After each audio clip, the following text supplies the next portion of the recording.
Hello students, Ajay Meru publication के Rajasthan current affairs के YouTube series में आपका स्वागत है। हम जैसे कि डेली आपके सामने राजस्थान करंट अफेयर्स से रिलेटेड जितने भी इम्पोर्टेंट क्वेश्चंस हैं वो आपके सामने रखते हैं ताकि आपकी अच्छे से प्रैक्टिस हो जाए। तो उसी श्रृंखला को आगे बढ़ाते हैं और आज 12 अगस्त 2025 के इम्पॉर्टेंट 9 MCQs ऐसे हैं जो हम लेकर आए हैं दैनिक भास्कर पत्रिका सूचक से। तो करते हैं आज आपकी प्रैक्टिस स्टार्ट। लेकर चलते हैं आपको क्वेश्चन नंबर 1 पे। आज का जो क्वेश्चन 1 है वो प्रधानमंत्री फसल बीमा योजना से है। प्रधानमंत्री फसल बीमा योजना के तहत देश भर में 34.48 लाख से अधिक किसान लाभान्वित हुए, जिनमें से राजस्थान के कितने किसान शामिल हैं? तो इसके 4 ऑप्शन हैं: 7.45 लाख, 8.65 लाख, 9.70 लाख और 10.20 लाख। इसके क्वेश्चन का आंसर तो आप सोचो ही, लेकिन मुझे इसके साथ साथ एक और आंसर कमेंट बॉक्स में लिख के बताओ कि प्रधानमंत्री फसल बीमा योजना की शुरुआत कब हुई थी, इसको लागू कब किया गया था, किस वर्ष लागू किया गया था। तो चलो मैं आपको ऑप्शन देती हूँ, इनमें से सही ऑप्शन आप कमेंट बॉक्स में लिखना। वर्ष 2014, वर्ष 2015, वर्ष 2016 और वर्ष 2017। ठीक है, तो जल्दी से मुझे इसका आंसर कमेंट बॉक्स में लिख के बताओ। ये बहुत ही इंपॉर्टेंट न्यूज़ है, हमने सूजस ई बुलेटिन से ली है, तो ये योजना भी बहुत इंपॉर्टेंट हो गई। तो इसके बारे में हम सारी चीज़ें पढ़ेंगे अभी। तो अभी इस जो न्यूज़ आई है उसके बारे में पढ़ते हैं। प्रधानमंत्री फसल बीमा योजना के तहत देश भर में 34.48 लाख से अधिक किसान लाभान्वित हुए, जिनमें से राजस्थान के 9.70 लाख किसान शामिल हैं। ये आंकड़ा याद रखना क्योंकि क्वेश्चन में आंकड़े आजकल बहुत ज़्यादा पूछे जा रहे हैं। प्रदेश में प्रधानमंत्री फसल बीमा योजना के तहत राज्य सरकार के कार्यकाल में जुलाई 2015 तक कुल 148 लाख पात्र फसल बीमा पॉलिसी धारक किसानों को 3,912.53 करोड़ रुपए के फसल बीमा क्लेम का भुगतान किया गया है। इसी के साथ हम पढ़ते हैं प्रधानमंत्री फसल बीमा योजना के बारे में कुछ न्यूज़, जो जानकारी है जिससे क्वेश्चन बन सकता है। तो मैंने आपसे एक क्वेश्चन पूछा था, आई होप आपने कमेंट बॉक्स में लिख दिया होगा। इसका है कि प्रधानमंत्री फसल बीमा कौन से वर्ष शुरू हुई थी? तो ये हुई थी वर्ष 2016 में। तो इसके बारे में और जानकारी लेते हैं। प्रधानमंत्री फसल बीमा योजना भारत सरकार की एक व्यापक फसल बीमा योजना है, जिसका उद्देश्य किसानों को सूखा, बाढ़, तूफान, कीट, बीमारी, जितनी भी प्राकृतिक और गैर नियंत्रित जोखिम है जिनका हम पहले से कंट्रोल नहीं कर सकते हैं, उनसे होने वाले जोखिमों से सुरक्षा प्रदान करना है। यह योजना फसल चक्र के सभी चरणों, बुआई, कटाई या कटाई के बाद जितने भी जोखिम हैं उनको सबको कवर करती है। इसमें जो प्रीमियम दरें हैं वो रबी, खरीफ और वाणिज्य की तीनों की अलग अलग हैं। आपको ये भी याद रखनी चाहिए, रबी फसलों के लिए जो प्रीमियम दर है वो है 1.5%, खरीफ फसलों के लिए है 2% और वाणिज्यिक बागवानी फसलों के लिए है लगभग 5% की प्रीमियम राशि। बाकी जो शेष राशि है वो केंद्र और राज्य सरकार द्वारा वहन की जाती है। तो है ना ये कितनी अच्छी योजना। और जितने भी स्टूडेंट्स हैं जो किसान परिवार से रिलेट करते हैं, आप इन योजना के बारे में अपने घर पे बताएं और जल्दी से जल्दी इस योजना पे पंजीकरण करें और इसका लाभ उठाएं। तो चलते हैं हम हमारे अगले क्वेश्चन पे। 11 अगस्त 2025 में मध्य प्रदेश के कूनो नेशनल पार्क से निकलकर चंबल नदी पार करते हुए एक मादा चीता, जिसका नाम ज्वाला है, रणथंभौर की टाइगर परियोजना में पहुंची हैं। कूनो नेशनल पार्क से प्रदेश के किस जिले की सीमा नहीं लगती है? न्यूज़ में क्या आया था, न्यूज़ दिखाती हूँ मैं आपको। न्यूज़ में आया था कि चंबल पार करके कूनो से रणथंभौर पर ज्वाला मादा चीता है जिसका नाम ज्वाला है, वो रणथंभौर में पहुंची है। तो अमूमन जो क्वेश्चन बनेगा लोग क्या बनाते हैं कि मादा चीता का नाम क्या था, है ना, और वो कौन से टाइगर रिजर्व में पहुंची है, टाइगर परियोजना में पहुंची है। लेकिन एग्जामिनर आजकल जिस तरह से घुमा के क्वेश्चन पूछ रहा है ना, तो हमने भी बहुत ही अच्छी कोशिश की है कि हम भी आपको घुमा फिरा के ही क्वेश्चन दें, ताकि डायरेक्ट क्वेश्चन तो कैसे आप लोग भी सॉल्व कर दोगे, पर प्रैक्टिस किसे कहते हैं। तो हम पूरी कोशिश यही करेंगे कि हर तरीके से, जिस भी तरीके से क्वेश्चन बन सकते हैं, एग्जामिनर बना सकता है आपके सामने वैसे ही क्वेश्चन लाने की। तो ये भी एक हमारा वही प्रयास है। तो हमने भी ये क्वेश्चन बनाया कि कूनो नेशनल पार्क से प्रदेश के किस जिले की सीमा नहीं लगती है। तो इसका पहला ऑप्शन है करौली, दूसरा सवाई माधोपुर, तीसरा बारां और चौथा कोटा। तो इसका आंसर क्या होगा? इसका आंसर होगा कोटा, है ना ये अच्छा क्वेश्चन। तो इसकी व्याख्या पढ़ते हैं हम आगे। कूनो जो है वो राष्ट्रीय उद्यान मध्य प्रदेश में है। मध्य प्रदेश में श्योपुर और शिवपुरी जिले में। कूनो के पश्चिम और दक्षिण पश्चिम में राजस्थान के 3 जिलों की सीमा लगती है। वो कौन कौन से हैं? करौली, सवाई माधोपुर और बारां। आपने इसकी न्यूज़ की कटिंग है, आप देख लीजिएगा, हमने लगाई भी रखी है। नेक्स्ट क्वेश्चन जो है, चलो इसी के क्वेश्चन के बारे में पढ़ते हैं कि टोटल यही है कि कोटा जिले से इसकी सीमा नहीं लगती। काफ़ी कंफ्यूजन होगा, काफ़ी लोगों को लगता होगा कि कोटा जिले से तो लगती होगी, पर यहीं से क्वेश्चन बनेगा, कोटा से नहीं लगती है। और नेक्स्ट, ये जो घटना है ये इस बात को उजागर करती है कि दोनों राज्यों मध्य प्रदेश और राजस्थान में वन क्षेत्र को जोड़ने वाले जो कॉरिडोर हैं वो कितने महत्वपूर्ण हो जाते हैं। उनकी इम्पोर्टेंस बहुत ज़्यादा दिखती है, ताकि ये जो वन्य जीव हैं, वो प्रजातियाँ हैं, वो स्वतंत्र रूप से गमन कर सकें एक जगह से राजस्थान से एमपी या एमपी से राजस्थान। तो कॉरिडोर की इम्पोर्टेंस क्या ये दिखाती है। तो अब हमने देखते हैं कि कूनो एमपी और रणथंभौर राजस्थान के मध्य जो 2 कॉरिडोर हैं वो कौन कौन से हैं। पहला है कूनो गांधी सागर और मुकंदरा चीता कॉरिडोर। ये जो कनेक्टेड संरक्षित क्षेत्र हैं वो कौन कौन से हैं इस कॉरिडोर से? Kuno national park, Gandhi Sagar wild life sanctuary जो मध्य प्रदेश में है, और मुकुंदरा हिल्स टाइगर रिजर्व जो अपने राजस्थान में है। इसका उद्देश्य बिल्कुल साफ है, चीता के लिए आवागमन और संरक्षण मार्ग बनाए रखने का। वहीं दूसरा जो कॉरिडोर है वो है रणथंभौर और कूनो कॉरिडोर। ये है रणथंभौर टाइगर रिजर्व से केला देवी वाइल्ड लाइफ सेंचुरी होता है, फिर Ramgarh Vishdhari wildlife sanctuary and then Mukundra hills tiger reserve. मतलब ये बताया गया है इस लिस्ट से भी कि किस किस कॉरिडोर में कौन कौन से संरक्षित क्षेत्र आते हैं। तो बहुत ही अच्छे से इनको याद कर लेना कि कूनो गांधी सागर मुकुंदरा चीता कॉरिडोर में Kuno national park, Gandhi Sagar wild life sanctuary और मुकुंदरा हिल्स टाइगर रिजर्व आता है। और रणथंभौर कूनो कॉरिडोर में Ranthambore tiger reserve, Kela Devi wildlife sanctuary, Ramgarh Vishdhari wildlife sanctuary और मुकुंदरा हिल्स टाइगर रिजर्व। तो बन गए ना एक क्वेश्चन के साथ कितने सारे आपके और क्वेश्चन। तो इनकी अच्छे से प्रैक्टिस करना। चलते हैं हम नेक्स्ट क्वेश्चन पे। नेक्स्ट क्वेश्चन है, राज्यपाल हरिभाऊ बागड़ी द्वारा हरिदेव जोशी पत्रकारिता और जनसंचार विश्वविद्यालय जयपुर के कुलगुरु पद पर किन्हें नियुक्त किया गया है। दैनिक भास्कर की न्यूज़ है। इसमें ऑप्शन जो है आपके सामने, प्रेमलाल चतुर्वेदी, दिग्विजय सिंह, श्याम सुंदर वर्मा और नंद किशोर पांडे। बताएं इसमें कि कुलगुरु के पद पर किन्हें नियुक्त किया गया है।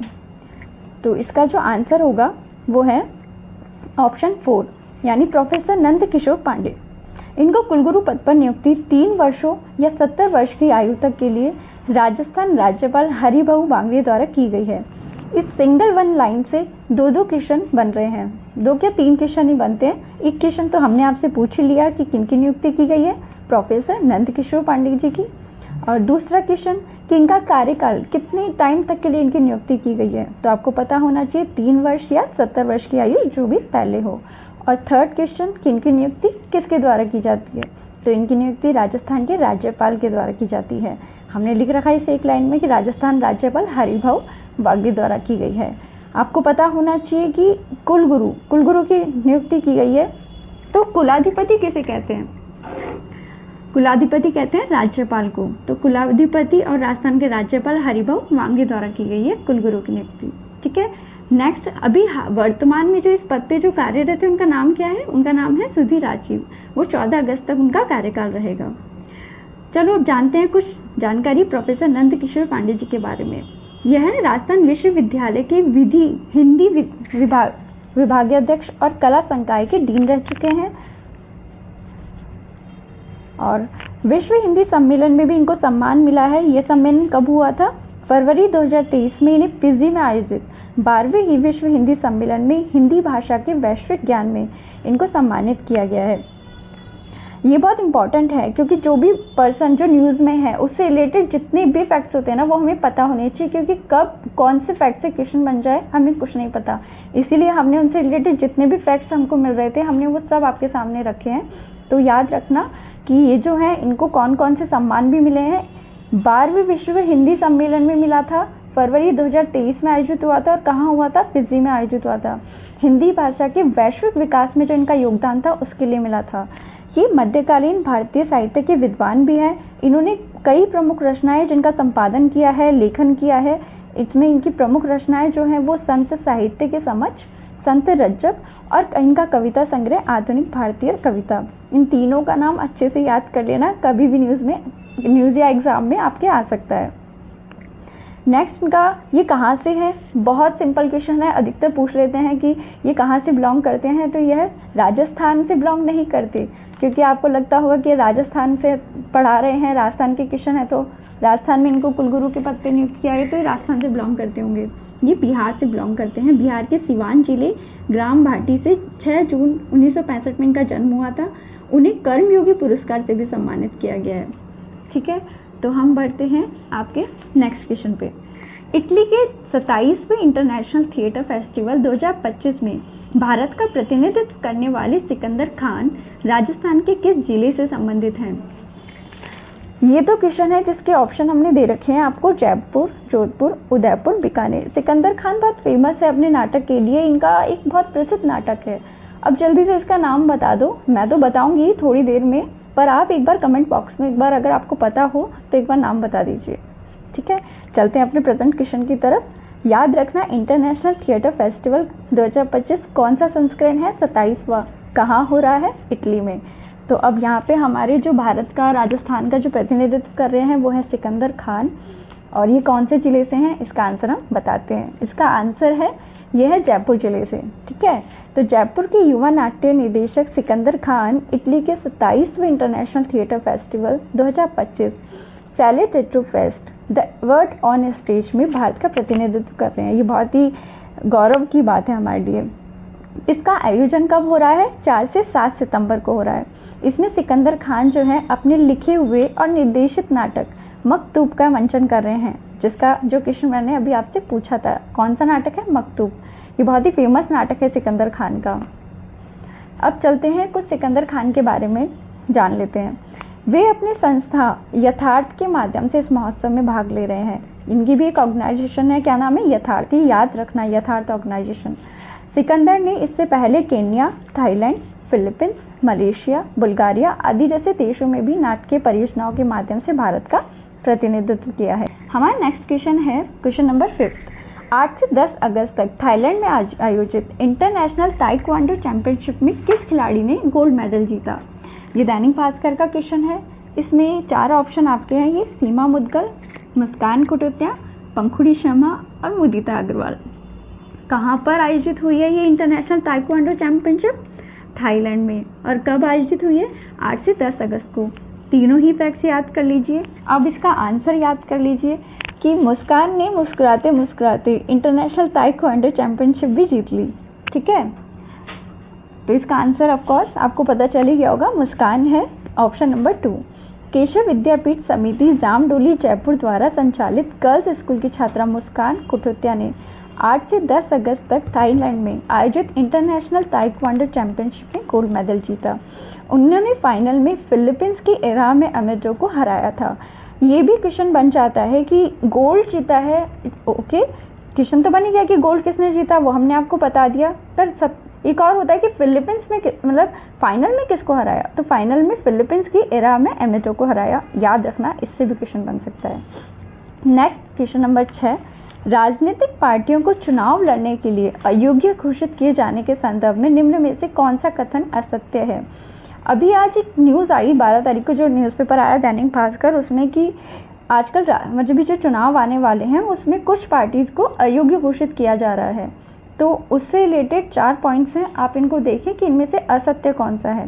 पहला, देश में राजनीतिक दल जन प्रतिनिधित्व अधिनियम के प्रावधानों के अंतर्गत भारत निर्वाचन आयोग के द्वारा पंजीकृत होते हैं। दूसरा, जो राजनीतिक दल लगातार 6 वर्षों तक चुनाव नहीं लड़ते उन्हें सूची से हटाया जा सकता है। तीसरा, राजस्थान की 16 राजनीतिक पार्टियों को चुनाव लड़ने के लिए अयोग्य घोषित किया गया है। चौथा, मुख्य निर्वाचन अधिकारी की रिपोर्ट के आधार पर किसी भी दल को सूची से हटाने का अंतिम निर्णय भारत निर्वाचन आयोग द्वारा लिया जाता है। ये चारों कथन आप बहुत ही आराम से धीरे धीरे पढ़ना, स्लाइड को पॉज करके पढ़ लेना और उसके बाद सोचकर अपना आंसर देना। तो इसका जो आंसर है वो ये है ऑप्शन नंबर 3। राजस्थान की कितनी राजनीतिक पार्टियों को चुनाव लड़ने के लिए अयोग्य घोषित किया गया है? तो 16 नहीं है, 18 आंसर है इसका। याद रखना। ये देखो, इसकी न्यूज़पेपर की कटिंग भी हमने आपके लगा रखी है, आप इसको देखना। भारत निर्वाचन आयोग ने उन राजनीतिक पार्टियों की सूची से हटाने की कार्रवाई शुरू कर दी है जो पंजीकृत तो है लेकिन मान्यता प्राप्त नहीं है। तो हमारे बाकी के जो 3 ऑप्शन थे वो बिल्कुल सही थे। चलते हैं हम नेक्स्ट क्वेश्चन पे। अखिल भारतीय आयुर्विज्ञान संस्थान जोधपुर के अध्यक्ष पद पर किन्हें नियुक्त किया गया है? इसके 4 ऑप्शन ये हैं, विमल चंद उपाध्याय, रामकिशोर शर्मा, श्रेयांश सिंह राठौड़ और तेजस मधुसूदन पटेल। तो इसका आंसर है ऑप्शन 4, तेजस मधुसूदन पटेल। अखिल भारतीय आयुर्विज्ञान संस्थान एम्स ने जोधपुर के नए अध्यक्ष पद पे किसको नियुक्त किया गया है? पद्म भूषण डॉक्टर तेजस मधुसूदन पटेल को नियुक्त किया गया है। वे एस.एस. पटेल की जगह एम्स अध्यक्ष का पदभार संभालेंगे। कई बार क्वेश्चन ये आ जाता है कि इनसे पहले किन्होंने पदभार, मतलब इन्होंने किसकी जगह पदभार संभाला है। तो ऑप्शन में अगर दे दें तो एस.एस. पटेल ऑप्शन होगा, ध्यान रखना। अब चलते हैं डॉक्टर तेजस मधुसूदन पटेल के बारे में जानना। डॉक्टर तेजस मधुसूदन पटेल जो है वो केंद्र सरकार द्वारा एम्स के नए अध्यक्ष पद पे अभी जो चुने गए हैं, ये भारत के प्रसिद्ध इंटरनेशनल कार्डियोलॉजिस्ट हैं। ये वे ट्रांसरेडियल एंजियोप्लास्टी के अग्रणी हैं। उन्होंने अहमदाबाद से अपनी जो भी शिक्षा है, चिकित्सा शिक्षा पूरी करी है और वर्तमान में ये कहाँ पर कार्यरत है? ये अपेक्स हार्ट इंस्टीट्यूट अहमदाबाद में अध्यक्ष और मुख्य इंटरनेशनल कार्डियोलॉजिस्ट के पद पर हैं। क्वेश्चन नंबर 8 ये बहुत ही प्यारा क्वेश्चन है, इसको बहुत ही अच्छे से देखना। एक दैनिक भास्कर की अभी न्यूज़ आई थी, उस पर ही हमने टीम ने बनाया था और मुझे बहुत पर्सनली पसंद है क्वेश्चन। कोटा की पीपलदा गांव के पास किस नदी का संगम चंबल में होता है? पहला मेच, दूसरा काली सिंध, तीसरा पार्वती और चौथा आहू। ये वाला जो फैक्ट है ना, मैंने राजस्थान ज्योग्राफी की जितनी भी बुक्स है ना उसमें कहीं नहीं मिलेगा आपको, तो इसको बहुत ही अच्छे से देखना। इसका जो आंसर है वो है कौन सी नदी? इसका जो आंसर है काली सिंध है। अब देखो ये जो फोटो है ना, ये दैनिक भास्कर में आई थी। इस फोटो को देख के ना बहुत ही आश्चर्य होगा कि ये फैक्ट हमने कभी ज्योग्राफी में पढ़ा ही नहीं। तो चलो इसका क्वेश्चन बनाते हैं ताकि स्टूडेंट्स पढ़ ले, ताकि एग्जाम में जब आए ना तो वो जल्दी से उसका आंसर बता दें। तो काली सिंध नदी का जो चंबल नदी में संगम है वो कहाँ हो रहा है? राजस्थान के कोटा जिले के पीपलदा गाँव में। अब ये तो हो गया हमारी इस फैक्ट से। पीपलदा गाँव कहाँ पर स्थित है? ये सांगौर तहसील में है, कोटा जिले में, और यह काली सिंध नदी पूर्व से बहते हुए, ध्यान रखना कथन में अगर पश्चिम आ जाए है ना, दक्षिण आ जाए, उत्तर आ जाए, सही नहीं होगा। किस दिशा से बहते हुए आ रही? काली सिंध नदी पूर्व की दिशा से बहते हुए चंबल नदी में मिलती है और यह जो संगम है वो कोटा बैराज के दक्षिण पूर्व क्षेत्र में स्थित है और आसपास का इलाका सिंचाई व मछली पालन के लिए बहुत महत्वपूर्ण है। तो ये तो हो गया पीपलदा के बारे में, लेकिन काली सिंध नदी जो है उसका उद्गम कहाँ होता है? तो ये भी बहुत इंपॉर्टेंट है। अच्छा आप ये लिख दो, मुझे कमेंट में लिख के बताओ एक बार कि काली सिंध नदी का उद्गम कहाँ पे होता है? एमपी में होता है, राजस्थान में होता है, एमपी में होता है तो कहाँ होता है, और राजस्थान में होता है तो कहाँ होता है? हाँ जल्दी से कमेंट बॉक्स में आप लिख दीजिए, मैं बाद में चेक कर लूँगी इसको। ओके, तो चलो मैं बता ही देती हूँ। काली सिंध जो नदी है उसका उद्गम होता है एमपी में, देवास जिले में बागली गांव की पहाड़ियों पर, और राजस्थान में जो प्रवेश करती है वो रायपुर झालावाड़ से प्रवेश करती है बिंदा गांव। झालावाड़ के रायपुर में बिंदा गांव है जहां पर यह प्रवेश करती है राजस्थान में। ठीक है, तो ये हो गया हमारा क्वेश्चन नंबर 8। अब हम चलते हैं हमारे लास्ट क्वेश्चन पर, बहुत इंपॉर्टेंट क्वेश्चन पे, जो क्वेश्चन नंबर 9 है। राजस्थान के किस वन्यजीव संरक्षित क्षेत्र में रैप्टर प्रजातियों पर, रैप्टर प्रजातियां क्या होती है? शिकारी प्रजातियां जो होती है, वो रैप्टर प्रजातियों पर जीपीएस आधारित टेलीमेट्री अध्ययन शुरू किया गया है। इसमें 4 ऑप्शन दे रखे हैं, आप इसको देखिए और आंसर सही बताएं। बस्सी अभ्यारण्य, दर्या वन्यजीव अभ्यारण्य, शेखर अभ्यारण्य और डेजर्ट नेशनल पार्क। तो बताएं इसका आंसर। इसका आंसर होगा डेजर्ट नेशनल पार्क।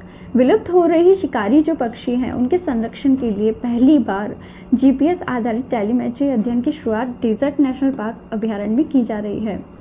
ये बहुत ही इम्पोर्टेंट फैक्ट है कि डेजर्ट नेशनल पार्क अभ्यारण्य, तो बच्चे बोलेंगे कि नेशनल पार्क भी लिख रखा है, अभ्यारण्य भी लिख रखा है। भाई नेशनल पार्क इसका नाम है, डेजर्ट नेशनल पार्क, पर बेसिकली ये अभी अभ्यारण्य ही है, इसको नेशनल पार्क घोषित नहीं किया गया है। तो ये जो टेलीमेट्री अध्ययन किया जा रहा है, इसका जो उद्देश्य है वो क्या है कि जो शिकारी प्रजातियां हैं, ये लुप्तप्राय प्रजातियों का इनका संरक्षण किया जाए, उनके निवास क्षेत्रों और उड़ान मार्गों की निगरानी की जाए, भोजन, प्रजनन और खतरों के स्रोतों को पहचाना जाए।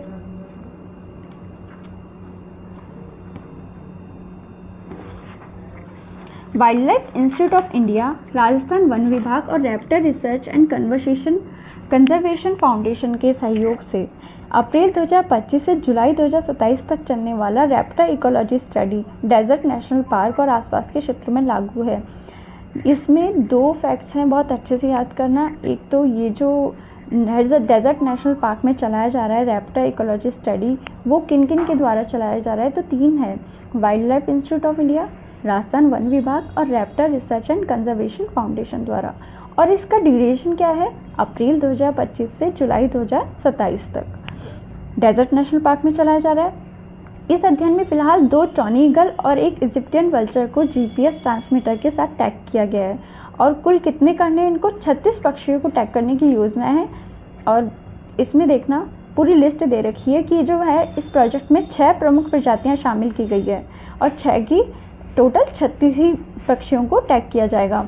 तो 6 प्रजातियां कौन कौन सी है, ऑप्शन में आ सकता है कि इस प्रोजेक्ट के अंतर्गत जो प्रजाति नहीं है आप उसका चयन कीजिए।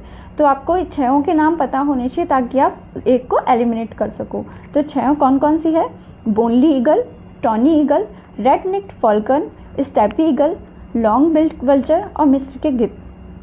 इनका कानूनी और शैक्षणिक दृष्टिकोण भी हमें पता होना चाहिए, ऑप्शन कभी भी क्वेश्चन बन सकता है। यह परियोजना वाइल्ड लाइफ प्रोटेक्शन एक्ट 1972 की धारा 12A के तहत अनुमोदित है। इसको भी बहुत ही अच्छे से याद कर लेना। अब आते हैं हम डेजर्ट नेशनल पार्क में। डेजर्ट नेशनल पार्क जो है वो मैंने आपको पहले भी अभी बताया कि इसका सिर्फ नाम नेशनल पार्क है, ये बेसिकली है क्या, अभयारण्य है। तो अब मुझे कमेंट बॉक्स में लिख के बताओ कि राजस्थान में कितने नेशनल पार्क हैं और कौन कौन से हैं। तो जब तक मैं इस क्वेश्चन के बारे में आपसे डिस्कस कर रही हूँ तब तक मुझे फटाफट से कमेंट बॉक्स के लिख के बताएं आप, ठीक है। तो अभी बढ़ते हैं हम डेजर्ट नेशनल पार्क की तरफ। इसकी जो स्थापना है वो वर्ष 1980 में हुई थी। और कब हुई थी, 4 अगस्त 1980 को, मतलब 4 अगस्त 1980 में इसकी स्थापना हुई थी। यह क्षेत्रफल के हिसाब से देखा जाए तो राजस्थान का सबसे बड़ा अभयारण्य है। क्षेत्रफल कितना है इसका, 3162 वर्ग किलोमीटर। यह राजस्थान के जैसलमेर में है और इसका कुछ भाग बाड़मेर जिले में है। तो इसका जो क्षेत्रफल कितना बताया था, 3162 वर्ग किलोमीटर। तो उसमें से 1900 वर्ग किलोमीटर जैसलमेर में और 1262 वर्ग किलोमीटर बाड़मेर में है। राजस्थान का क्षेत्रफल की दृष्टि से सबसे बड़ा अभयारण्य है। तो मुझे कमेंट बॉक्स में ये भी लिख के बता दो कि राजस्थान का क्षेत्रफल की दृष्टि से सबसे छोटा अभयारण्य कौन सा है, ठीक है। डेजर्ट नेशनल पार्क जो है वो ऑकलवुड फॉसिल पार्क के नाम से भी जाना जाता है, क्योंकि यहाँ पर एक ऑकल गांव है जिस यहाँ 18 करोड़ वर्ष पुराने 25 वुड फॉसिल्स विद्यमान हैं, इसीलिए इसको ऑकलवुड फॉसिल पार्क, इसको जीवाश्म पार्क भी कहते हैं, प्राचीन जीवाश्मों की शरण स्थली भी कहते हैं। डेजर्ट नेशनल पार्क जो है वो राज्य पक्षी गोडावन और राज्य पशु चिंकारा के लिए भी प्रसिद्ध है। आज हमने डेजर्ट नेशनल पार्क के बारे में भी पढ़ा और ये 2 जो क्वेश्चन थे मैंने आपसे कमेंट बॉक्स में लिखने के लिए पूछे थे, तो उसका आंसर भी मैं बता ही देती हूँ। हम राजस्थान में कुल 3 ही नेशनल पार्क हैं, वो है Ranthambore national park, Keoladeo national park और Mukundra hills national park. Ranthambore कहाँ पर है, सवाई माधोपुर में, केवलादेव भरतपुर में और मुकुंदरा हिल्स कोटा चित्तौड़गढ़ में, ठीक है। तो ये रही आज हमने 9 क्वेश्चन करंट अफेयर्स के सिलेक्टेड क्वेश्चन हमने आपके साथ डिस्कस करे हैं। उम्मीद है आपको अच्छे लगेंगे और अगर आपको पसंद आए तो प्लीज़ आप ये हमारा वीडियो शेयर कीजिएगा, लाइक कीजिएगा और हाँ, अजयमेरू पब्लिकेशन के चैनल को सब्सक्राइब करना तो बिल्कुल मत भूलना। हमारे अजयमेरू पब्लिकेशन की तरफ से आज़ाद 1 वीक सीरीज़ भी बहुत लंबे टाइम से चली आ रही है, मार्केट में सब लोग जानते हैं आज़ाद 1 वीक सीरीज़ को। और अब हमने जीके में भी बिल्कुल बुक्स लाने का डिसाइड कर लिया है। तो जैसे हमारा नाम हमने 1 वीक सीरीज़ में बिल्कुल 1 वीक सीरीज़ का मतलब ही आज़ाद होता है, उसका प्राइवेट ही बन गया है। तो पूरी उम्मीद यही रहेगी कि जीके में भी प्राइवेट बन जाए, आज़ाद ही बन जाए, आज़ाद नाम से ही। आपकी जल्द ही 2 बुक्स तो हमारी आ ही गई है जो हमने अभी आपको दिखाई, और बाकी आगे भी आगामी परीक्षाओं के लिए हम आपके लिए उतना ही विशेषज्ञ टीम हमारी काम कर रही है। उम्मीद है हमारी मेहनत आपको पसंद आएगी। तो जल्दी से इसको शेयर करें और आज के लिए थैंक यू सो मच।